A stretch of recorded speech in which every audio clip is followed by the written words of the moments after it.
ఓం మహాగణపతి నమః. మనము శనిగ్రహం వల్ల కలిగేటటువంటి ఫలితాలు ఏ విధంగా ఉన్నాయో చూద్దాం. ముఖ్యంగా ఈ సంవత్సరంలో శనిగ్రహం యొక్క మార్పు, శనిగ్రహం యొక్క సంచారంలో మార్పు అనేది కలుగుతుంది. ఈ మాసంలో అంటే మార్చి నెలలో 29వ తేదీ రోజు శని మనకు కుంభరాశి నుంచి మీనరాశిలోకి సంచారం చేస్తున్నాడు. శనిగ్రహం ముఖ్యంగా ప్రతి రాశిలో 2.5 సంవత్సరాలు సంచారం చేస్తాడు. అంటే 2.5 సంవత్సరాల తరువాత మనకు ఈ శనిగ్రహము మీనరాశిలోకి సంచారం చేస్తున్నాడు. కాబట్టి ఏదైతే 2.5 సంవత్సరాల నుంచి వస్తున్నటువంటి ఫలితాలలో మార్పులు అనేవి ప్రతి రాశి వారికి ఈ శనిగ్రహం వల్ల కలుగుతాయి. అయితే ముఖ్యంగా అందరము శని అంటేనే చాలా వరకు భయపడుతూ ఉంటాం. అంటే 7 ఏళ్ల అర్ధమ శని కానీ, లేదా అర్ధాష్టమ శని కానీ, లేదా అష్టమ శని కానీ అంటేనే ఇక కష్టాలు తప్పవు, బాధలు తప్పవు అని చాలా మంది యొక్క అభిప్రాయం. అయితే ఈ శనిగ్రహం వల్ల ఏదైతే ఈ అభిప్రాయం ఉందో అది చాలా తప్పుడు అభిప్రాయం. ఎందువల్లంటే శనిగ్రహం ఇచ్చేటటువంటి ఉత్తమమైనటువంటి ఫలితాలు ఏ గ్రహం కూడా ఇవ్వదు. అదేవిధంగా శనిగ్రహము నేర్పేటటువంటి జీవిత కాల పాఠాలు ఏ గ్రహం కూడా నేర్పదు. కాబట్టి శనిగ్రహము వల్ల ప్రతి వ్యక్తికి చాలా మంచి ఉపయోగాలు, మంచి ఫలితాలు కలుగుతాయి. ఒకవేళ మనము చరిత్రను కనుక చూసినట్టయితే శనిగ్రహము వల్ల అదేవిధంగా ఈ 7 ఏళ్ల అర్ధమ శని కానీ, లేదా అర్ధాష్టమ శని కానీ, అష్టమ శని కానీ అనుకుంటున్నాము. ఆ యొక్క సమయాలనే అంటే 7 ఏళ్ల అర్ధమ శని, అర్ధాష్టమి మనకు 2.5 సంవత్సరాలు ఉంటుంది. అదేవిధంగా అష్టమ శని కూడా మనకు 2.5 సంవత్సరాలు ఉంటుంది. ఈ కాల సమయంలోనే చాలా మంది వ్యక్తులు ఎంతో ఉన్నత స్థానాలను కూడా పొందిన వారు ఉన్నారు. అదేవిధంగా వాళ్ళ జాబ్లో కూడా ఎంతో హై పొజిషన్స్ కూడా పోయిన వారు ఉన్నారు. కాబట్టి ఈ యొక్క శనిగ్రహం గురించి ఎటువంటి భయాందోళనలు పొందవలసినటువంటి అవసరము లేదు అని మనవి. ఇక మనం చూసినట్టయితే శనిగ్రహం ఏంటి అంటే శనిగ్రహము కర్మకారకుడు. మన గ్రహాల్లో చూసినట్టయితే రవి ఆత్మకారకుడు, శని కర్మకారకుడు. అంటే శని మనము చేసినటువంటి కర్మలకు అనుగుణంగా ఫలితాలను ఇస్తాడు. అంటే మీరు మంచి కర్మలు చేసినట్టయితే మనకు మంచి ఫలితాలు వస్తాయి దానికి తగినట్టుగా. అదేవిధంగా మీరు చెడు కర్మలు చేసినట్టయితే చెడు ఫలితాలను కలుగుతాయి. కాబట్టి శని ముఖ్యంగా మన కర్మకారకుడు అని అంటారు. అదేవిధంగా మనకు భచక్రములు అంటే సహజ సిద్ధమైనటువంటి మనకు చక్రంలో మేషరాశి నుంచి కనుక చూసినట్టయితే శని మనకి దశమాధిపతి, అదేవిధంగా లాభాధిపతి. అంటే కర్మకారకుడు, అదేవిధంగా లాభకారకుడు కూడా. కాబట్టి మనకు ధనము బాగా రావాలి అంటే తప్పకుండా శనిగ్రహం యొక్క అనుగ్రహం అనేది తప్పకుండా కావాలి. అప్పుడే మీకు ధనము అనేది వస్తుంది. ఇక మనము న్యూమరాలజీ ప్రకారంగా కూడా చూసినట్టయితే శనికి 8వ నంబర్ ఇస్తాము. అంటే మనకు శని 8వ నంబరు అనేది ధనానికి ముఖ్యంగా మూలకారణం. మనకు ధనము రావాలి అంటే తప్పకుండా మనకు శని అనుగ్రహం అనేది ఉండాలి. ఇక మనం జాతకంలో కూడా చూసినప్పుడు మనకు అన్ని రకాలైనటువంటి మనకు ఫలితాలు వస్తుంటాయి. అంటే గృహము నిర్మించుకోవడము, లేదా వివాహం కావడము, ధనలాభాలు, ఇవన్నీ కూడా మనకు జరుగుతున్నప్పుడు ఈ శనిగ్రహం యొక్క సంచారం వల్లనే, ఆయా గ్రహాలకు శనిగ్రహం యొక్క సంచారం కలిగినప్పుడు మాత్రమే ఈ ఫలితాలు అనేవి వస్తుంటాయి. ఎందువల్లంటే శనిగ్రహము జాతకంలో మనకు కలగాల్సినటువంటి ఫలితాలను ఎగ్జిక్యూట్ చేస్తూ ఉంటాడు. మనము నాడీ జ్యోతిష్యం కనుక చూసుకున్నట్టయితే ఏదైతే మనము డిజర్వ్ చేస్తామో, ఏదైతే మనకు రావాలో అది శనిగ్రహం యొక్క మనకు ఆయన యొక్క సంచారం వల్లనే మనకు కలుగుతాయి. ఒకవేళ శుక్రుని కనుక శనిగ్రహం కనుక సంచారం వచ్చినట్టయితే మీరు సంతానం కోరుకున్నట్టయితే సంతానము, అదేవిధంగా ధనలాభము, గృహయోగము, వాహన సౌఖ్యము లాంటివన్నీ ఇస్తూ ఉంటాడు. అదేవిధంగా ఇలా శని ఒక్కొక్క గ్రహానికి సంబంధించినటువంటి సంచారాలు చేస్తున్నప్పుడు మీకు రావాల్సినటువంటి ఫలితాలను మనకు శనిగ్రహము అందజేస్తూ ఉంటాడు. అయితే ఈ శనిగ్రహం వల్ల ఏదైతే ఫలితాలు వస్తాయో ఆ ఫలితాలు అనేవి లాంగ్ టర్మ్ వరకు ఉంటాయి. అంటే మనకు మంచి జరిగినా చాలా లాంగ్ టర్మ్ వరకు జరుగుతుంది. అదేవిధంగా ఇబ్బందికరమైనటువంటి ఫలితాలు కనుక వస్తున్నా కూడా అది లాంగ్ టర్మ్ వరకు ఉంటుంది. ఎందువల్లంటే శని చాలా నెమ్మదస్తుడు, మందగ్రహము. ఒక రాశిలో 2.5 సంవత్సరాలు సంచారం చేస్తాడు. కాబట్టి ఏ ఫలితాలైనా కూడా మనకు చాలా నెమ్మదిగా వచ్చేటటువంటి అవకాశాలు అధికంగా ఉంటాయి.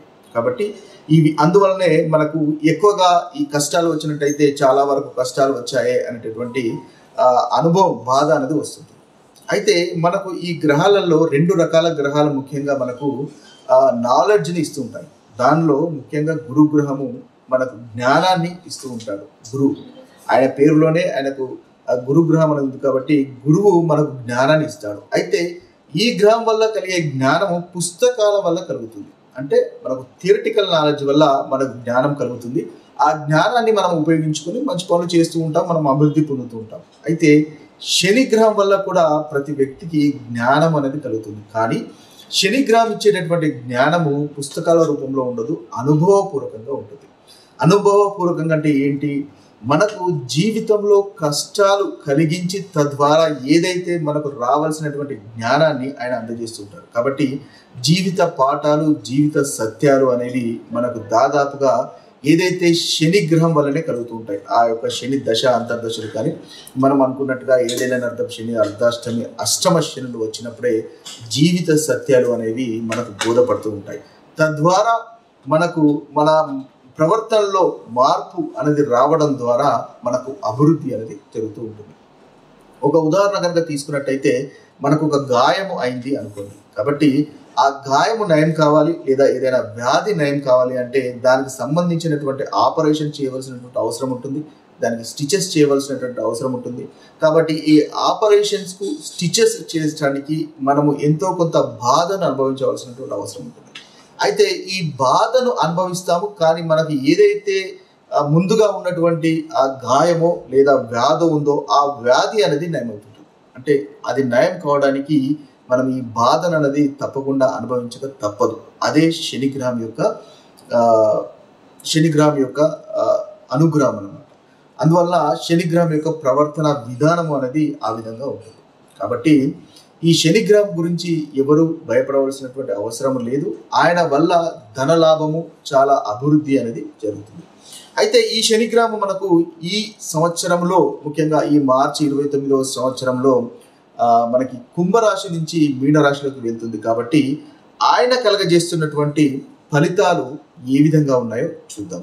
ఇక ఈ మేషరాశి వారికి శనిగ్రహం యొక్క సంచారం కనుక మనం ఒకసారి గమనించినట్టయితే ముఖ్యంగా మేషరాశి వారికి మీనరాశిలో శని అంటే ఈ మాసము మార్చి 29వ తేదీ 2025వ సంవత్సరము నుంచి మీనరాశిలో సంచారం చేస్తున్నప్పుడు వీరికి 12వ స్థానంలో సంచారం జరుగుతుంది. అంటే 7 ఏళ్ల అర్ధపు శని అని మనం ఏదైతే సహజంగా అనుకుంటామో ఆ యొక్క గ్రహస్థితి అనేది మనకు ఈ మార్చి 29వ నుంచి మేషరాశి వారికి నడుస్తుంటుంది.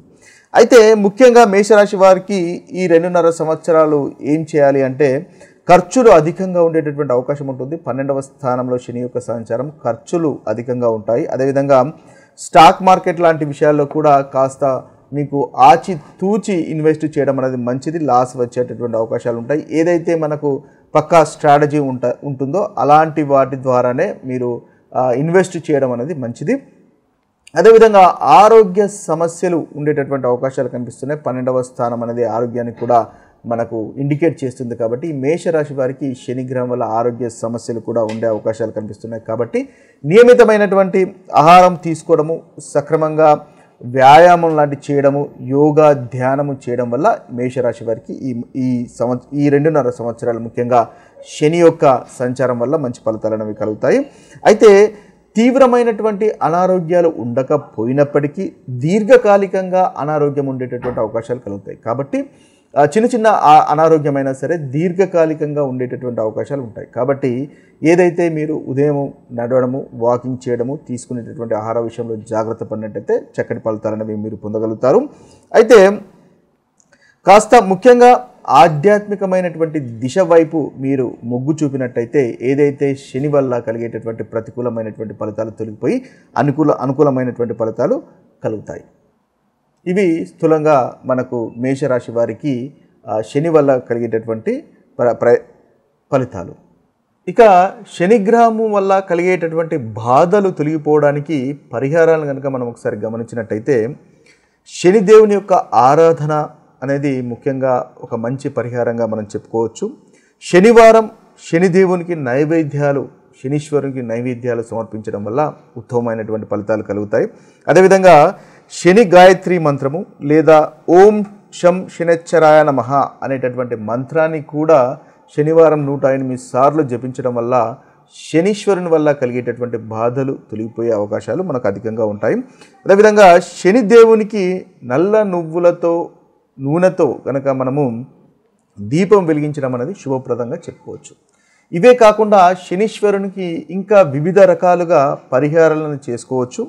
ఇక చూసినట్టయితే దానం చేయడం వల్ల కూడా శని వల్ల కలిగేటటువంటి బాధలు తొలగిపోతాయి. ముఖ్యంగా బీదలకు నల్లటి వస్త్రాలు దానం చేయడం వల్ల మంచి ఫలితాలు కలుగుతాయి. అదేవిధంగా గోశాలలో గోవుకు మనము ముఖ్యంగా సేవ చేసుకోవడం వల్ల కూడా మంచి ఫలితాలు కలుగుతాయి. అనాథలకు ఏదైనా తినడానికి మీరు ఇవ్వడం వల్ల, ఆహారం దానం చేయడం వల్ల కూడా శనిగ్రహం వల్ల కలిగేటటువంటి బాధలు తొలగిపోతాయి. అదేవిధంగా హనుమంతుని ఉపాసన చేయడము, హనుమాన్ చాలీసా పఠించడం వల్ల కూడా మనకి శనిగ్రహం వల్ల కలిగేటటువంటి బాధలు మనకు తొలగిపోతాయి. అదేవిధంగా మంగళవారము శనివారం, ముఖ్యంగా హనుమాన్ చాలీసా అనేది మంగళవారము శనివారము పఠించండి, తద్వారా మంచి ఫలితాలు అనేవి మీకు కలుగుతాయి. ఇక చూసుకున్నట్టయితే ముఖ్యంగా శని దేవుని యొక్క అనుగ్రహం పొందడానికి తీసుకోవాల్సినటువంటి నల్ల నువ్వులు తినడము లేదా నల్ల నువ్వులతో చేసినటువంటి నూనెతో తలను మర్దనము చేసుకోవడం వల్ల కూడా మనకు మంచి ఫలితాలు అనేవి కలుగుతాయి. అదేవిధంగా ముఖ్యంగా శని కర్మకారకుడు. అన్నిటికంటే ముఖ్యంగా శని వల్ల కలిగేటటువంటి బాధలు తొలగిపోవాలంటే మనము డిసిప్లిన్డ్గా ఉండాలి, క్రమశిక్షణతో ఉండాలి, పెద్దలను గౌరవించాలి, తల్లిని ముఖ్యంగా గౌరవించడం వల్ల మంచి ఫలితాలు అనేవి కలుగుతాయి.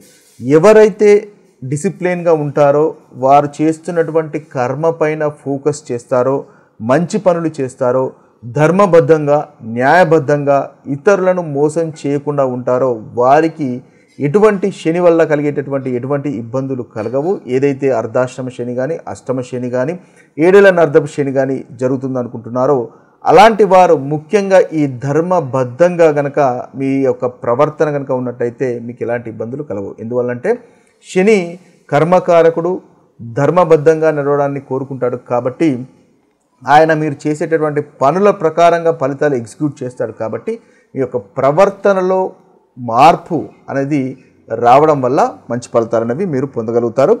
ఇక ముఖ్యంగా చూసినట్టయితే 7 ముఖాల రుద్రాక్షను ధరించడం వల్ల కూడా శనిగ్రహం వల్ల కలిగేటటువంటి ఫలితాలను మనము ఇంకా ఇంప్రూవ్ చేసుకోవచ్చు. ఇవి స్థూలంగా శనిగ్రహం వల్ల మంచి ఫలితాలు కలగడానికి తీసుకోవాల్సినటువంటి పరిహారం. ఇక మరొక వీడియోలో మరొక రాశి ఫలితాలతో కలుద్దాము. అంతవరకు సెలవు. సర్వే జనో సుజనో భవంతు, సర్వే సుజన సుఖినో భవంతు. నమస్తే.